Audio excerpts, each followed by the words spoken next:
Hello Ram గారు. Hi Nagaraju. జీవితం చిందరవందరగా వెళ్ళిపోతూ ఉంటుందండి కొంతమందికి. సింపుల్గా చెప్పాలి అని అంటే ఎటేపు వెళ్తుంది, ఏంటి, ఏ విధంగా అవుతుంది అర్థం కాదు. కొన్నిసార్లు అన్నీ క్వశ్చన్ మార్కులే పడిపోతాయి మనకి తెలియకుండానే. కొన్నిసార్లు ఏమవుతుందనంటే మన దగ్గర హైలీ పొటెన్షియల్ ఉన్నా దేనికి పనికి రాకుండా అలానే కూర్చుండిపోతాము. ఎలా అనంటే పలానాది చేద్దాం అనుకున్నా కూడా బేసిక్ నాలెడ్జ్తో పాటు డీప్ సెన్స్ ఉన్నా కూడా దాన్ని చేయలేము. ఓవరాల్గా మాట్లాడాలి అని అంటే అందులో ఉండేటువంటి నన్ను నేను ఏ విధంగా తెలుసుకోవాలి, అంటే నేను ఎందులో బెస్ట్, నేను ఏంటి, నేను ఎందులోకి వెళ్ళాలి అని నన్ను నేను ఎలా తెలుసుకోవాలి, ఎలా వెతుక్కోవాలి.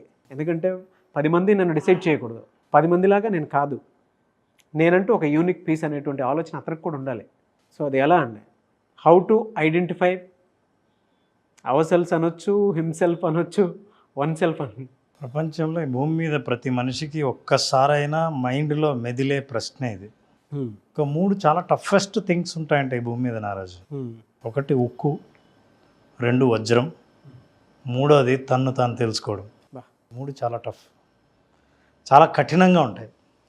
అందుకే మనల్ని మనం తెలుసుకునే ప్రయత్నంలో ఆ జర్నీలో వెళ్తూ ఉంటే ఎంత కఠినంగా ఉంటుందంటే ఇక ఎందుకు అనవసరంగా తెలుసుకోవడం అవసరం అని వెనక్కి వచ్చేయాలనిపిస్తుంది. ఎందుకంటే ఇంటర్నల్గా ఎప్పుడైతే ట్రావెల్ చేశాడో లోపల చాలా విషయాలు, చాలా ఫ్యాక్ట్స్ తెలుస్తుంటాయి. ఈ ఫ్యాక్ట్స్ని డైజెస్ట్ చేసుకోవడం కష్టం. అందుకని చాలామంది జర్నీ స్టార్ట్ చేసి వెనక్కి వెళ్తారు. ఎవరి గురించైనా చెప్పండి, మీ గురించి నేను చెప్పనని కాసేపు విని వెంటనే తెలుసుకోవడం కంటే మిమ్మల్ని వ్యతిరేకించడం మొదలు పెడతారు. అవును, తను తాను తెలుసుకోవాలి. ఎట్లా అంటే 2 రకాలైనవి.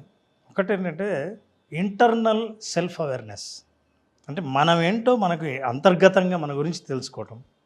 ఎక్స్టర్నల్ అవేర్నెస్, ఎక్స్టర్నల్ అంటే ఈ సమాజం గురించి తెలుసుకోవడం. ఈ సమాజం గురించి తెలుసుకునే ముందు నిన్ను నువ్వు ముందు అర్థం చేసుకోవాలంటే ఒక 4 విషయాలు ప్రధానంగా ఉన్నాయి. వాటిని అర్థం చేసుకోవాలి. Number 1 self. నా గురించి నాకెంత తెలుసు, నా గురించే ఇతరులకు ఎంత తెలుసు. అంటే ఇతరులకు నాకు రెండూ తెలిస్తే అది ఓపెన్ ఏరియా అంటారు. అంటే నేను బహిర్గతంగా బయట అందరికీ ధైర్యంగా చెప్పుకోదగిన నేను, వాళ్ళకు కూడా నా గురించి తెలిసినా పర్వాలేదని అనుకున్న నేను ఎంత శాతం ఉంది. చాలాసార్లు మన గురించి మనం చెప్పాలన్నా, అవతల వాళ్ళకి తెలియాలన్నా మనం ఇబ్బంది పడతాం. తెలియకూడదని అనుకునే ప్లేస్ కూడా ఉంటుంది. కానీ వెరీ వ్యాలిడ్ పాయింట్ సార్. 2 సార్లు వినండి, ఇదే దాన్ని క్లారిటీ వస్తుంది. నా గురించి నాకెంత తెలుసో, నా గురించి నేనేమనుకుంటున్నానో ఇతరులు కూడా అదే అనుకునే ధైర్యం నాకుందా, that is open area. That is ఒక ఏరియానే సెల్ఫ్ అవేర్నెస్లో. రెండోది నా గురించి నాకు తెలుసు కానీ ఇతరులకు తెలియదు. నా గురించి నేనేమనుకుంటున్నానో నాకు తెలుసు కానీ ఇతరులు అది అనుకోవట్లే, దాన్ని సీక్రెట్ అంటారు. ఇప్పుడు ఎవరైనా సరే, for example, simple example, Nagaraju, when ever you think about your self, ఒక క్వాలిటీ గురించి ఆలోచించాలి. What quality immediately you think about your self? Immediately execute చేస్తాను. ఎగ్జిక్యూటర్. ఓకే, ఇప్పుడు సెల్ఫ్ అవేర్నెస్ ఎక్కడొస్తుందంటే నాగరాజు గురించి ఎగ్జిక్యూటర్ అనుకుంటున్నాడు. మరి బయట వాళ్ళు నాగరాజు గురించి ఏమనుకుంటున్నారు? టార్చర్. చెప్తున్నాను కదా, ఆ ఎగ్జిక్యూట్ చేసే ప్రాసెస్లోనే టార్చర్ చూపిస్తాడు అనుకుంటా. అంటే అందులో మీరు కూడా ఉన్నారు అనుకోండి, ఇదే నిజం. సో ఇది సెల్ఫ్ అవేర్నెస్. పక్కా అవేర్నెస్ ఉందని అర్థం, కానీ నిజమే కానక్కర్లేదు. అందుకే సెల్ఫ్ అవేర్నెస్ చాలా అవసరం పూర్తిగా. ఇందాక ఒక మాట కూడా అన్నారు కదా సార్, క్వాలిటీ అని చెప్పేసి. ఆ క్వాలిటీ రావటం కోసమే ఇదంతా జరుగుతుంది. అది అర్థం అవతల వాళ్ళు చేసుకున్నా. ది మోస్ట్ ఇంపార్టెంట్ అంటే మన గురించి మనం ఏమనుకుంటున్నాం, ఇతరులు ఏమనుకుంటున్నారు. రెండోది అయితే ఇంకోటి, మనకు అవతల వాళ్ళకి తెలిసింది మనకు తెలియంది ఏంటి. మన గురించే అవతల వాళ్ళకి కొన్ని తెలుసు కానీ మనకే తెలియదు. అవేంటి, అదొక ఏరియా. మొదటిది మీకు తెలిసింది నాకు తెలిసింది ఏంటి, నాకు మాత్రమే తెలిసి మీకు తెలియంది ఏంటి, మీకు మాత్రమే తెలిసి నాకు తెలియంది ఏంటి, మీకు నాకు ఇద్దరికి తెలియంది ఏంటి. ఈ 4 విషయాలు కనుక మీరు తెలుసుకోగలిగితే మొత్తం మీ జీవితం గురించి, మొత్తం మీ గురించి సెల్ఫ్ అవేర్నెస్ ఉన్నట్టే, స్వీయ అవగాహన ఉన్నట్టే, మీరేంటో మీకు స్పష్టంగా తెలిసినట్టే. అసలు ఏంటి ప్రయోజనం మీ గురించి మీకు తెలిస్తే? అంటే రేపు ఎవరైనా నాగరాజు గ్రేట్, ఫెంటాస్టిక్, అసలు నాగరాజుకి మించిన వాడు లేడు అని అంటే నాగరాజు ఉబ్బిపోడు. నాగరాజుకి ఏం తెలుసు, నాగరాజుకి చాలా డెవలప్ అవ్వాల్సినవి ఉన్నాయి, నాగరాజు నేర్చుకోవాల్సినవి చాలా ఉన్నాయి అన్నా కుంగిపోడు. ఎందుకంటే నాగరాజు ఏంటో నాగరాజుకు స్పష్టంగా తెలుసు. ఇది పెద్ద ప్రయోజనం సెల్ఫ్ అవేర్నెస్ వల్ల. అందుకే ఇందాక క్వశ్చన్ అడిగేటప్పుడు నాగరాజు నువ్వు అన్నావు జీవితం ఎటో వెళ్ళిపోతుంది అని. గందరగోళం అని. ఈ గందరగోళం అని ఎప్పుడు అనిపిస్తుందంటే నేనేంటో నాకు తెలియకుండా నేను ఎక్కడికి వెళ్తున్నానో నాకు తెలియనప్పుడు అది గందరగోళంగానే కనిపిస్తుంది.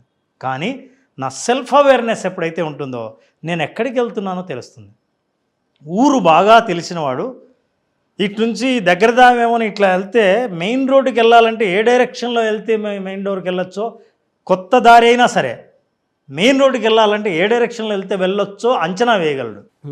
ఊరికి కొత్తవాడు బయటికి వెళ్ళాలనుకుంటే ఇటు వెళ్తే పోవచ్చో తెలియక దారి తప్పిపోతాడు. అప్పుడు గందరగోళంగా ఉంటుంది జీవితం. సో ఈ 4 విషయాలు తెలుసుకోవాల్సిన అవసరం ఉంది.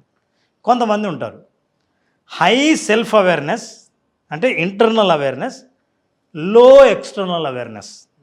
బయట వాళ్ళు ఏమనుకుంటున్నారో దాని గురించి జ్ఞానం చాలా తక్కువ, కానీ తన గురించి తనకు జ్ఞానం చాలా ఎక్కువ.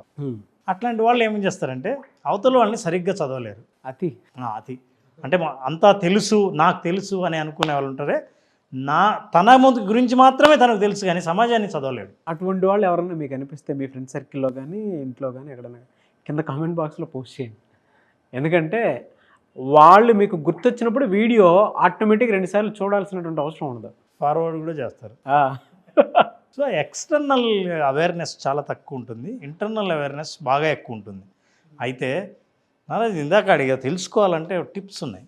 ఎలా సార్? అదే చాలా ఈజీ. అంటే ఇప్పుడు మనం ఈ సబ్జెక్ట్ ఎలాబొరేట్ చేస్తే చాలా పెద్దగా సబ్జెక్ట్ ఉంటుంది కానీ but let us help them. ఎవరైనా నిజంగా సీరియస్గా మీ గురించి మీరు తెలుసుకోవాలనుకుంటే నెంబర్ 1 మీ గురించి మీరు అనుకునే 5 క్వాలిటీస్ రాయండి. అంటే వాట్ ఆర్ ద అడ్జెక్టివ్స్. మీ గురించి అడ్జెక్టివ్స్ ఏంటి అంటే నేను మంచివాడిని, సహాయం చేసేవాడిని, చాలా కూల్గా ఉంటాను, స్ట్రెస్ ఏవైనా సరే మీ గురించి ఏమనుకుంటారో 5 అడ్జెక్టివ్స్ రాయండి, పక్కన పెట్టండి. మీకు తెలిసిన వాళ్ళ దగ్గరికి వెళ్ళి అరే నా గురించి నీకేం తెలుసో 5 అడ్జెక్టివ్స్ రాయమనండి. ఇప్పుడు మీరు రాసినవి మీ గురించి ఏమనుకుంటున్నారో, వాళ్ళు మీ గురించి ఏమనుకుంటున్నారో ఇవి 2 చెక్ చేయండి. ఎంత మ్యాచ్ ఉందో చూడండి. అదేంటి నేను ఇది కదా అంటే ఎవడు చెప్పాడు? నా గురించి నేను ఇలా అనుకుంటున్నాను నువ్వు అనుకుంటవచ్చు, కానీ నువ్వు అవునో కాదో మాకు తెలుసు. యాక్టివిటీ బాగుంది సార్. ఈ యాక్టివిటీ చేయడం మొదలు పెడితే దీని తర్వాత నెక్స్ట్ లెవెల్ ఉంది. తెలిసిన తర్వాత మిస్ మ్యాచ్ డెఫినెట్గా కనపడుతుంది. అవును, 1-2 మ్యాచ్ ఉన్నా పర్ఫెక్ట్, కానీ మిగతా కొత్తవి ఉన్నవే ఇవేంటి నా గురించి తెలియదే మీరు ఇలా అనుకుంటున్నారా, ఓ 3-4 కొత్తవి తేలుతాయి కదా, ఇప్పుడు నా గురించి ఇలా అనుకుంటున్నారా. నౌ టేక్ అ ఫీడ్బ్యాక్ తీసుకోవడానికి మీకు ఓపెన్ మైండ్ ఉండాలి. True sir. చెప్పండి మీరు నా గురించి ఇలా ఎందుకు అనుకుంటున్నారో, I just wanted to know అని. ఈ ఫీడ్బ్యాక్ ఎప్పుడైతే మీరు ఎక్కువ తీసుకోవడం మొదలు పెడతారో మీకు ఎక్స్టర్నల్ అవేర్నెస్ పెరుగుతుంది. సమాజాన్ని చదువుతారు, మిమ్మల్ని మీరు అర్థం చేసుకుంటారు. తెలిసినవాడు స్థితప్రజ్ఞుడు అవుతాడు. ఎమోషనల్ ఇంటెలిజెన్స్లో ఇది ప్రధానమైన భాగం సెల్ఫ్ అవేర్నెస్. ఈ అవేర్నెస్ లేకపోతే జీవితం గందరగోళం, ఏ పని చేసినా గందరగోళం, ఎక్కడికి వెళ్ళినా గందరగోళం. ఈ గందరగోళం నుంచి బయటపడాలంటే మిమ్మల్ని మీరు తెలుసుకోండి, తెలుసుకోవడానికి ధైర్యం చూపించండి. ఎందుకంటే నన్ను నేను తెలుసుకునే ప్రయత్నంలో కొన్ని భయంకరమైన నిజాలు బయటపడతాయి. నిజం సార్. అది ప్రాక్టికల్గా మనల్ని మనం తెలుసుకోవాలి అనుకుంటే మనల్ని మనం చెక్ చేసుకోవడానికి మనకు చెక్ లిస్ట్ పెట్టుకోవాలి. మనం ఏంటనేది తెలుసుకోవడానికి పక్కనోడి దగ్గర కూడా చెక్ లిస్ట్ని మ్యాచ్ చేసుకోవాల్సినటువంటి అవసరం ఉంటుంది. ఇప్పుడు మీరు పూర్తి వ్యతిరేకమైంది మీకు అవతల వాళ్ళ నుంచి వచ్చాయనుకోండి, ఇక మీరు మీ పనులు ఆపేసి అసలు ఏంటో తెలుసుకోవాల్సిన అవసరం. అవును. అలా తేల్చుకోకుండా తప్పించుకోవాలని అనుకునే వాళ్ళు ఎవరైతే ఉంటారో లైఫ్లో ఒక మూసలో బ్రతుకుతుంటారు, ఒక బావిలో కప్పలాగా ఉంటారు. నా గురించి నేనేమనుకున్నానో, నేను సమాజం గురించి ఏమనుకున్నానో అది కరెక్టే అనే భ్రమలో ఉంటారు. కానీ బయట ప్రపంచానికి అంతా ఇతను అనుకున్నది ఇతని కాదు అని తెలుసు.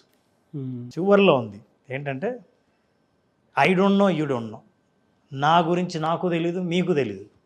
ఇట్లా తెలియనివే హయ్యెస్ట్ పొటెన్షియల్ అంటాం. అరే నాకు ఎంత పొటెన్షియల్ ఉందని నాకే తెలియదు, అరే నువ్వు ఇది సాధిస్తావని మేము ఎవరం అనుకోలేదు. అందుకే గొప్ప గొప్ప విజయాలు ఎప్పుడు తెలుసా, నేను అనుకోలేదు, మా ఇంట్లో వాళ్ళు ఎవరు అనుకోలేదు, నా ఫ్రెండ్స్ ఎప్పుడు ఊహించలేదు, నేను కల కూడా కనలేదు. అట్లాంటివి డీప్ డైవ్ చేసినప్పుడు, లోతుగా మీలోకి వెళ్ళి మీరేంటో తెలుసుకునే ప్రయత్నం చేసినప్పుడు కొత్త విషయాలు బయటపడతాయి. ఈ 4 వీటిని స్పష్టంగా అర్థం చేసుకుంటే సెల్ఫ్ అవేర్నెస్కి మీరు పూర్తి సిద్ధమైనట్టే. వాళ్ళు ఏంటంటే బలమైన కోట గోడ లాంటి వాళ్ళు సెల్ఫ్ అవేర్నెస్ ఉన్నవాళ్ళు. ఎందుకంటే అవతల వాళ్ళు వేసే తూటాలని, ఎదుటి వాళ్ళు చేసే విమర్శలు ఈ గోడను ఒక్క రాయిని కూడా పీకలేవు. అంత స్ట్రాంగ్ అవ్వాలనుకుంటే prepare for self awareness. Thank you so much Ram గారు. విజువలైజేషన్ 2.0 హ్యాపీ మనీ క్లాసెస్ ఎప్పుడు ఉండే అవకాశం ఉంటుంది? నారాజు ఆగస్టు 12వ తేదీన మనం ఈసారి స్పెషల్గా కొత్త కంటెంట్తో చాలామంది సైకలాజికల్గా ఆలోచించరు. అంటే సైకలాజికల్గా మేనిఫెస్ట్ చేయటం కోసం మన మైండ్ సెట్ని ఎలా మార్చుకుంటే జీవితం ఎలా మారుతుంది, మనీ హ్యాపీ మనీగా ఎలా తయారవుతుంది, హ్యాపీగా మీరు మీ జీవితంలోకి మనీని ఎట్లా ఆహ్వానించాలి, ఇట్లాంటి విషయాలను తెలుసుకోవాలని అనుకుంటే ఈసారి 7 రోజుల ప్రోగ్రాంతో కొత్త కంటెంట్తో ఆగస్టు 12వ తేదీన ప్రోగ్రాం స్టార్ట్ అవుతుంది. ఎవరైనా సరే ఇందులో రిజిస్టర్ చేసుకున్న వాళ్ళకి ప్రత్యేకంగా ఇంతకుముందు ఎప్పుడూ తెలియని కొత్త విషయాల లేటెస్ట్ సబ్జెక్ట్, దీనికి సంబంధించి ఇంతవరకు ఎవరు మాట్లాడి ఉండరు. ముఖ్యంగా హ్యాపీ మనీ విజువలైజేషన్ ఏరియాలో కొత్త అనుభవం కోరుకునే వాళ్ళు ఖచ్చితంగా ఈ ప్రోగ్రాం అటెండ్ అవ్వాల్సిందే. ఆ అనుభవంతో వాళ్ళ భవిష్యత్తుని దృశ్యీకరించుకోగలరు. ఆ అవకాశాన్ని ఇచ్చే ప్రోగ్రాం ఇది ఆగస్టు 12th.